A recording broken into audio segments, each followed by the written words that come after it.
Assalamualaikum warahmatullahi wabarakatuh. Para pemirsa yang terhormati Allah subhanahu wa ta'ala, mudah-mudahan semuanya dalam keadaan sehat walafiat, amin ya rabbal alamin. Kembali bersama saya di ngaji tafsir. Nah, para pemirsa yang terhormati Allah subhanahu wa ta'ala, kalau kita melihat ya dalam bahasa Arab, ya bahasa yang digunakan dalam Al-Quran, bahasa penghuni surga ya, yang memiliki keistimewaan dibandingkan dengan bahasa-bahasa yang lain, bahwa ada dua hal ya di sana. Ada yang disebut dengan al-khobar wal insya. Jadi kalau memang yang pernah, siapapun yang pernah belajar bahasa Arab, mungkin ini sudah tidak asing lagi, belajar balaghah ya, ada al-khobar wal insya ya. Jadi khobar itu sesuatu yang mungkin bisa kita mengatakan bahwa ini benar dan ini salah. Jadi imma tasdiq wa imma at-takdzib ya, hanya dua pilihan saja. Kalau kita tidak mempercayai, maka kita mendustai, ini al-khobar. Yang kedua adalah al-insya. Al-insya itu sesuatu yang tidak bisa kita mengatakan ini benar atau ini salah. Nah, dalam perkara al-khobar, jadi seluruh khobar atau kabar yang datang dari Allah subhanahu wa ta'ala yang ada di dalam Al-Quran dan juga dari Nabi Muhammad sallallahu alaihi wasallam yang ada di dalam hadis-hadis beliau ya, maka ini hanya ada dua hal saja ya, at-tasdiq atau at-takdzib. Kalau kita tidak mempercayai, maka didustai. Tapi kan tidak mungkin masa kita mendustai hal-hal yang Allah kabarkan dalam Al-Quran ataupun juga apa yang Nabi Muhammad sallallahu alaihi wasallam kabarkan dalam hadisnya. Maka wajib kita imani, wajib kita percayai, dan mempercayai hal tersebut itu jangan menjadikan akal sebagai tolak ukur. Artinya kalau ada hal-hal yang masuk akal baru dipercayai, kemudian kalau ada hal-hal yang tidak masuk akal ditakwil atau tidak diyakini atau ditasrifkan, dialihkan ke makna yang lain. Ini sangat berbahaya. Ini bagi pendapat saya secara pribadi lebih cenderung ke pemahaman yang bersifat bahwa tidak perlu kita menggunakan atau menjadikan barometer untuk memahami hal-hal yang bersifat goib ataupun hal-hal yang apapun yang dikabarkan di dalam Al-Quran masuk akal atau tidak, karena kita harus menggunakan, memposisikan akal itu mengikuti wahyu, bukan wahyu yang mengikuti akal. Ini sangat berbahaya karena banyak sekali orang-orang yang memposisikan akal itu nomor satu. Jadi wahyu mengikuti akal ya, bukan akal mengikuti wahyu. Ini sangat berbahaya. Jadi harus kita posisikan bahwa Al-Quran atau As-Sunnah itu nomor satu, kemudian akal mengikuti wahyu tersebut atau tunduk pada wahyu. Nah, salah satu yang Allah kabarkan di dalam Al-Quran, misalkan di ayat ini, huwallazi khalaqalakum ma fil ardi jami'a. Allah lah yang menciptakan bagi kalian ya apapun yang ada di bumi ya. Tsummastawa ila sama' fasawwahunna sab'a samawat wa huwa bikulli syai'in alim. Kemudian Allah istawa ila sama' ya, istawa ila, perhatikan, istawa memang banyak artinya ya, tetapi ketika kalimat istiwa ini disandingkan dengan kata ila, itu maknanya cuma satu ya, ala wartafa'a atau kosoda ya. Ini dan ini sesuai dengan apa yang ditafsirkan juga oleh Ibnu Abbas yang mengatakan bahwa istawa ila ya ala wartafa'a. Jadi nah, para pemirsa yang terhormati Allah subhanahu wa ta'ala, nah hal ini harus kita yakini ya, hal ini harus kita yakini. Karena banyak orang yang memahami hal-hal tersebut, dia menjadikan akal sebagai tolak ukur. Ya, kalau hal ini tidak masuk akal, kalau Allah bersemayam di atas arsy, terus kalau turun di sepertiga malam, siapa yang duduk di situ? Nah, ini kan menjadikan akal sebagai tolak ukur, sehingga ketika hal itu tidak rasional, maka dia tolak. Nah, ini sangat berbahaya bagi saya ya. Tapi yang harus kita lakukan adalah apapun yang diberitakan oleh Allah subhanahu wa ta'ala harus kita yakini, mau masuk akal ataupun tidak. Ini sudah pernah saya bahas di episode sebelumnya, seperti peristiwa Abu Bakar dalam peristiwa Al-Isra wal Mi'raj, yang ketika datang kabar bahwa Nabi Muhammad dari Masjidil Haram ke Masjidil Aqsa ke Sidratul Muntaha dalam satu malam, yang secara rasionalnya tidak masuk akal ya, tapi ketika hal itu benar datang dari Rasulullah, Abu Bakar mengatakan itu pasti benar, maka beliau mendapatkan gelar as-siddiq. Nah, seperti ini pula yang saya yakini dalam memahami ayat ini, karena ini sangat banyak sekali perbedaan ya para ulama terhadap terkhusus di Indonesia juga banyak sekali orang yang berbicara tentang ini.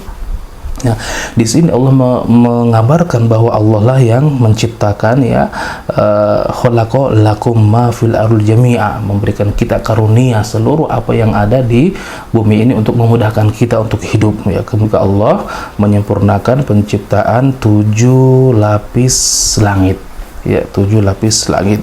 Nah, di sini para ulama mengatakan bahwa Allah subhanahu fihi dilalatun annahu bada'a ibtada'a bi khalqil ardi awwalan thumma khalaqas samawati sab'an. Jadi ada beberapa ayat ya, yang kemudian dikumpulkan kemudian dirangkum bahwa Allah menciptakan bumi terlebih dahulu. Ya, Allah menciptakan bumi kemudian menciptakan langit ya. Seperti juga apa namanya, wa hadza sya'nul bina an yubda bi imarati asafilihi thumma a'alihi ba'da dzalik ya. Seperti kalau dalam menjadikan sesuatu jadi yang asasnya dulu ya, kemudian atapnya ya. Ini ulama berpendapat seperti itu. Allah menciptakan langit, menciptakan bumi terlebih dahulu kemudian langit. Tapi setelah Allah menciptakan langit barulah Allah menghamparkan bumi. Jadi ada dua hal yang harus kita pahami, yang harus kita bedakan. Ada penciptaan bumi, ada juga penghamparan bumi. Penciptaan bumi itu sebelum penciptaan langit. Namun penghamparan bumi itu dilakukan setelah penciptaan langit. Nah, sekarang mungkin timbul pertanyaan, apa yang dimaksud dengan penghamparan bumi? Maka penghamparan bumi dijelaskan di sini bahwa akhraja makana muda'an ya, makana muda'an fiha minal miyah fanabati an-nabatat wa ila akhirih. Jadi makna yang dimaksudkan dengan penghamparan bumi itu mengeluarkan air, kemudian juga mengeluarkan tumbuh-tumbuhan ya. Jadi apapun yang ada di kandungan di bumi ini ya, entah itu air, entah itu tumbuh-tumbuhan, itulah arti penghamparan. Ya, di sini Allah menggunakan bahasa yang indah ya. Nah, para pemirsa yang dirahmati Allah Subhanahu wa taala, hal ini Allah jelaskan ya agar seorang hamba itu memahami bahwa Allah Subhanahu wa taala yang menciptakan, satu-satunya zat yang menciptakan, yang melakukan hal tersebut, agar kita meyakini dan mengabdikan diri dan tunduk kepada Allah Subhanahu wa taala dan tidak mensekutukannya. Kemudian juga para pemirsa yang dirahmati Allah Subhanahu wa taala, dari sini ya dapat kita paham bahwa ketika ada hal-hal yang Allah kabarkan ya, Allah kabarkan seperti ini, ayat ini kan al-khabariyah yang mengandung kabar, dan kabar yang datang dari Allah masa kita dustakan ya. Harus kita yakini, mau masuk akal ataupun tidak, karena posisi akal itu di belakang wahyu, dia mengikuti wahyu, bukan wahyu yang mengikuti akal ya. Sebagaimana banyak orang-orang yang memahami hal tersebut dengan seperti itu. Jadi menjadikan akal nomor satu, ini bagi saya pribadi sangat berbahaya. Nah, kemudian juga kalau saya sederhanakan bahwa ketika kita memahami hal-hal yang bersifat dunia itu di dunia, itu berbeda ketika kita memahami dengan hal-hal yang ada di langit misalkan. Oleh karenanya ada yang namanya kepercayaan. Jadi kepercayaan itu tidak perlu sebuah pembuktian ya. Jadi hal-hal yang ada di langit ada peraturan khusus, hal-hal yang ada di bumi ada peraturan khusus. Jadi jangan memahami hal-hal yang ada di langit atau hal-hal yang bersifat gaib dengan kiasan yang ada di bumi, karena peraturannya berbeda. Di bumi ada peraturan khusus, di langit atau hal-hal yang bersifat gaib ada peraturan khusus. Kalau kita memaksakan memahami hal-hal yang bersifat gaib atau hal-hal yang ada di langit dengan pemahaman kita kiasan yang ada di dunia, itu pasti tidak nyambung. Itu secara sederhananya seperti kita memaksa kita bermain bola dengan bola kaki ya, atau sepak bola dengan peraturan bola voli. Itu nggak akan nyambung, karena masing-masing ini ada peraturannya dan nggak bisa digabung gitu, nggak bisa disatukan. Nah, seperti itu mungkin secara sederhana. Di bumi ada peraturan khusus ya yang berlaku, di langit juga ada hal-hal lain, dan rasional kita itu tidak tembus kepada hal-hal yang ada di langit, dan di sini butuh kepercayaan. Oleh karenanya ada yang disebut dengan istislamul mahad, pasrah secara utuh terhadap apa yang Allah kabarkan Oleh karenanya disebutkan sidqun fil akhbari wa adlun fil ahkam. Seluruh kabarnya benar dan seluruh hukumnya penuh berlandaskan di atas keadilan.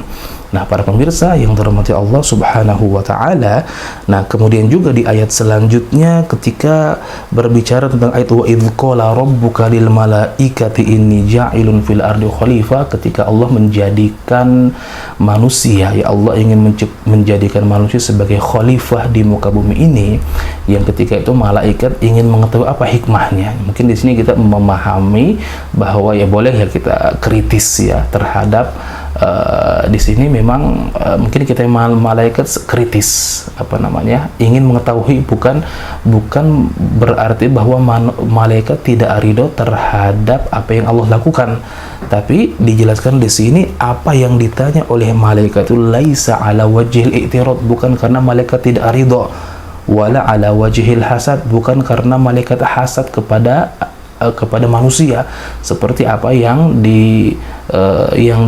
dilakukan oleh iblis ya, atau orang-orang Bani Israil yang pertanyaannya itu bukan karena pertanyaan untuk bertanya mencari hikmah atau ingin mengetahui sesuatu, melainkan seluruh pertanyaannya berdasarkan sifat pembangkang ya. Tapi kalau malaikat di sini innama huwa su'alu istilami wastiksyafi anil hikmati fi dzalik. Ya, kalau secara sederhananya malaikat ingin mengetahui, ya Tuhan, apa hikmah Engkau menjadikan manusia itu sebagai khalifah, sedangkan di antara mereka itu nanti ada yang melakukan kerusakan di muka bumi ini. Mungkin di sini kita bertanya, kan Allah belum menciptakan manusia, tapi kok malaikat tahu bahwa ada yang akan melakukan kerusakan di muka bumi ini? Dijelaskan di sini bahwa dia mengatakan fa innahum ka'annahum alimu dzalika bi ilmin khas. Ada yang mengatakan di sini seakan-akan malaikat itu mengetahui apa yang akan terjadi dengan ilmu yang Allah berikan kepada mereka. Nah, kalau misalkan Imam Al-Qurtubi itu mengatakan bahwa malaikat itu tahu ya, mereka itu memahami. Karena kenapa? Memahami ada di antara manusia yang akan berbuat kerusakan di muka bumi ini, karena dari kata khalifah, Allah akan menjadikan manusia itu khalifah, dan tugas khalifah adalah yafsilu bainan nasi ma yaqa'u bainahum minal mazalim. Seorang khalifah akan menegakkan sebuah perkara, sebuah hukum, yang mana hukum itu ingin menyelesaikan permasalahan terhadap permasalahan-permasalahan yang terjadi. Ya, itulah khalifah. Maka dari sini, dari kalimat khalifah, malaikat sudah paham pasti di antara mereka ya itu ada yang melakukan kerusakan. Nah, ini berdasarkan perkataan atau pendapat daripada Imam Al-Qurtubi. Dan nah, kemudian memang kalau kita melihat ya di sini ketika malaikat bertanya kepada Allah Subhanahu wa taala, apa hikmah ya Engkau menjadikan manusia itu sebagai khalifah, pemimpin di muka bumi ini, sedangkan di antara mereka akan ada yang melakukan kerusakan. Dan pertanyaan malaikat ini bukan karena dia hasad kepada manusia, tidak, tapi ingin mengetahui hikmah, karena hikmah itu terbagi menjadi dua. Hunakal hikmatu tudrikuha al-uqul wal hikmatu la tudrikuha al-uqul. Ada hikmah yang kita pahami atau yang dapat dicerna oleh akal manusia. Nah, ada juga hikmah yang tidak dapat dicerna oleh manusia. Ya, misalkan ada kita beribadah ya, ada hikmah kenapa Allah membolehkan kita sholat di perjalanan itu jamak dan qasar. Ya, karena hikmahnya fi safar madhanatul masyaqqah. Jadi terkadang orang mendapatkan kepayahan ya, kesusahan ataupun capek lelah. Oleh karena itu hikmahnya supaya mereka ya bisa lebih mudah untuk menunaikan ibadah. Kalau ada hikmah yang kita tidak paham, kenapa Allah bersama yang di atas arsy? Atau mungkin kenapa sholat duhur itu 4 rakaat? Apa hikmahnya? Kenapa sholat maghrib 3 rakaat? Apa hikmahnya? Ya, ada hal-hal tertentu yang mungkin kita ya pasrah aja ya, seperti itu. Nah, para pemirsa yang dirahmati Allah Subhanahu wa taala, maka Allah menjawab, ya, inni a'lamu ma la ta'lamun. Wahai malaikat, aku lebih mengetahui, ya, aku tahu apa yang engkau tidak tahu, bahwa di sana ada maslahat yang lebih besar ketika aku jadikan manusia sebagai khalifah, sebagai pengatur urusan yang ada di dunia ini, sebagai wakilku ya di dunia. Jelaskan juga, inni a'lamu ma la ta'lamun, inni a'lamu minal maslahati ar-rajihati fi khalqi hadha sinfi ala al-mafasid allati dzakartumuha ma la ta'lamuna antum fa inni ja'ilun fihimul anbiya, sampai akhirnya. Dan juga aku lebih mengetahui ya, dan aku akan menjadikan di antara mereka juga di antara mereka yang menjadi para nabi, kemudian para rasul, orang-orang yang soleh, yang beribadah, yang bermanfaat bagi yang lainnya, dan lain sebagainya. Ya, bahkan juga disebutkan dalam sebuah hadis ketika malaikat itu naik ya ke langit. Ya, ini salah satu bukti juga ya, salah satu dalil penguat bahwa Allah itu bersemayam di atas arsy. Kenapa? Malaikat idza sa'idat ila rabbih. Sa'idat ila artinya naik. Ya, naik kemana? Menuju Tuhan. Ya, ini salah satu dalil penguat bahwa Allah bersemayam di atas arsy. Malaikat sa'idat ila rabb, naik ke langit. Ya, dengan melaporkan amal perbuatan manusia ya, karena memang manusia itu, amal perbuatan manusia itu kalau dia amal untuk di siang hari maka akan dilaporkan di sore hari, atau yang malam hari nanti di pagi hari. Jadi tiap hari ada malaikat yang naik laporan, kemudian ada malaikat yang turun. Maka Allah mengatakan, kaifa taraktum ibadi fayaqul atainahum wa hum yusallun wa taraknahum wa hum yusallun. Ya, kenapa ketika malaikat itu sebelum pergi ke langit meninggalkan manusia dan melihat bahwa manusia dalam keadaan sholat. Ya, punya di sore dan di pagi. Kalau di sore dia melihat manusia sedang melakukan sholat asar. Kemudian di pagi hari, ketika malaikat meninggalkan dunia dan menuju ke langit, melihat manusia juga sholat. Sholat apa di sini disebut adalah sholat subuh. Ya, sholat subuh. Jadi memang ternyata malaikat belum mengetahui. Ini juga menunjukkan bahwa malaikat tidak mengetahui hal-hal yang gaib, apa yang akan terjadi di masa yang akan datang ya. Yang tadinya mereka mengatakan manusia seperti ini, ternyata mereka juga takjub, ternyata ketika saya naik ke langit meninggalkan manusia, mereka dalam keadaan sholat. Ketika saya datang ke langit juga, saya melihat manusia dalam keadaan sholat, karena mereka pergi dan turun itu di dua waktu ya. Jadi amal di sini disebutkan bahwa yurfa'u ilaihi amalul lail qabla nahar, amal-amal yang di malam hari itu akan diangkat ke langit sebelum siang atau di pagi hari, sebelum